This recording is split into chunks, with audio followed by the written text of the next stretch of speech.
আজকে আমি করব জাম্বুরা মাখা। আরে হ্যাঁ, তোমরা ভাবতেছো তো জাম্বুরা আবার কি? বাতাবি লেবু গো, বাতাবি লেবু। আমিও জানতাম না যে জাম্বুরা কয় বাতাবি লেবুরে। অনেকজনের কাছে শুনিয়ে শুনিয়ে বের করেছি এই জাম্বুরাটা আবার কি।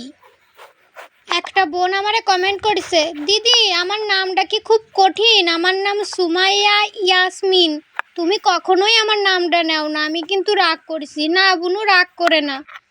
আসলে একটা ভিডিওয় তো সবার নাম নেওয়া যায় না, যারটা সহে পড়ে তারটাই নেওয়া হয়। তুমি কিন্তু রাগ করে না। জাম্বুরাটার প্রথমে ভালো করে সারাই নিছি। জাম্বুরাটা খাতি কিন্তু জম্বের মিষ্টি ছিল, তাই আর বেশি কিছু দিয়ে মাহালাম না। একটা কাঁচা লঙ্কা গুটিয়ে দিলাম, নিয়ে হয়ে গেল মাহানি। খাতি কিন্তু ভালোই হয়েছিল। তোমরা কি করতেছো? চ্যানেলটা সাবস্ক্রাইব করো।